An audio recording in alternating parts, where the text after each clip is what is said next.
Sir पर कफन बांधकर खड़ी पहाड़ी पर क्यों चढ़ती है ये बकरियाँ? 20 फुट की ऊंचाई, ऐसी कि पैर फिसला तो जान के लाले पड़ जाए।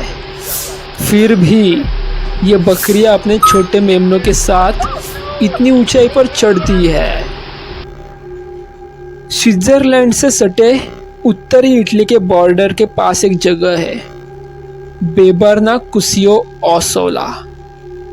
नाम थोड़ा जटिल है, बोलते वक्त जुबान में मोच आने का जोखिम है।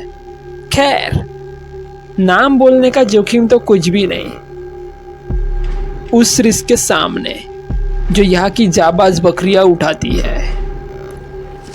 जाबाज निडर बकरियां जो करीब करीब सीधी खड़ी सिंजीनों यानी कि डैम की दीवारों पर सीना ताने चढ़ती है। डैम की ऊंचाई इतनी कि चींटी भी गिरे तो एकाध हड्डी टूट ही जाए। मगर ऐसा क्यों करती है ये बकरियां? ये उनकी जरूरत है। बकरियां ये जोखिम लेती है क्योंकि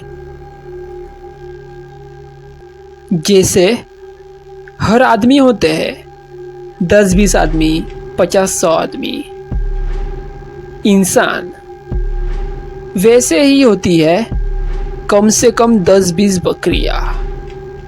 जो सबसे आम प्रजाति है वो तो जग जाहिर है।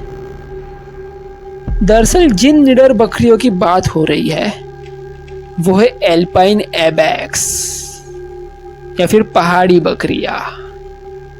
पश्मीना शॉल सुना है? वो भी एक तरह की पहाड़ी बकरियों के ऊन से ही बनता है। एबेक्स आम बकरियों की विदेशी कजन है। इनकी खासियत यह है कि ये खड़ी पहाड़ियों पर भी चढ़ सकती है। एक और बात, नेशनल ज्योग्राफिक के मुताबिक ये करीब 12 फुट की छलांग भी लगा सकती है। मतलब अगर महाबली खली को लिटा दिया जाए तो ये बकरियां उन्हें लांग जाएंगी एक ही जंप में। इनकी टांगे और खूर खास तौर पर खड़ी पहाड़ियों पर चढ़ने के लिए बने होते हैं। लेकिन कुदरत ने इन्हें इतना तामझाम क्यों दिया है? तो इसका सीधा जवाब होगा जिसके लिए महात्मा गांधी ने दांडी मार्च किया, जिसके लिए प्रेमचंद को दारोगा दुबी में था जो खा लो तो कर्ज चढ़ जाता है, नमक। जी, ये बकरियां जान जोखिम में डालकर नमक चाटने पहाड़ों पर चढ़ती है। ऊपर बताए इटालियन डैम के साथ यही केस है। इस पर भी ये बकरियां नमक की खुराक लेने जाती है। वीडियो में आप देख ही सकते हैं कि किस तरह ये बकरियां अपनी जान जोखिम में डालकर नमक चाटने जाती है। लेकिन यह बकरियां क्यों नमक खाती है, क्यों चाटती है? बकरियों के लिए नमक क्यों जरूरी है, यह भी जान ही लेते हैं। नमक को हम हमेशा खट्टे में ही लेते हैं, हल्के में लेते हैं, हल्के में। इतना तो मालूम ही है कि ब्लड प्रेशर कम हो तो लवण भास्कर चूर्ण सुझाया जाता है। लेकिन क्या आपको मालूम है कि नमक हम इंसानों सहित इन जानवरों के लिए कितना जरूरी है? यहाँ जिस नमक की बात हो रही है वो किचन का सफेद समुद्री नमक नहीं है, वो पहाड़ों की चट्टानों का नमक है जो थोड़ा बहुत काले नमक जैसा ही माना जाता है।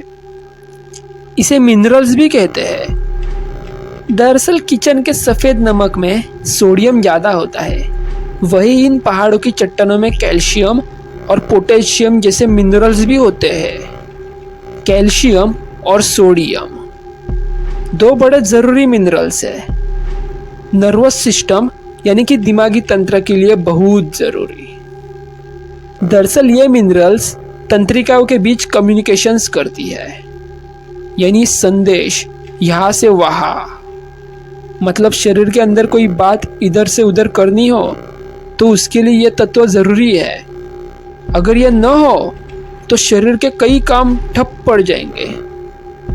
इनके बिना हाथ पैर को पता नहीं चलेगा कि दिमाग उससे क्या करवाना चाह रहा है।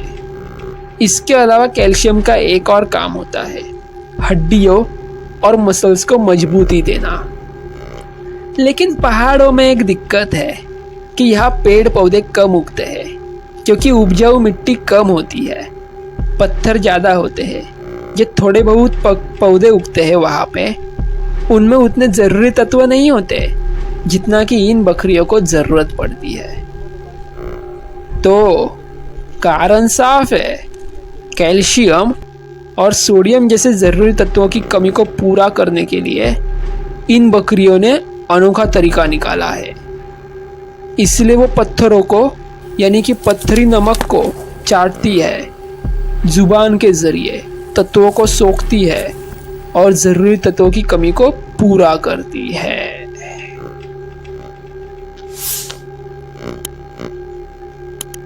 The moment he let go, the lamb is not ready, stumbled and fell off a cliff. Yang Yang fell to his death on the spot. Did badly. I broke my belly. The snow leopard came down the cliff and found his body. It's a delicious meal. It doesn't take much effort for the snow leopard to get it. He was overjoyed. Leopard is good at climbing. Prefers to choose Aries.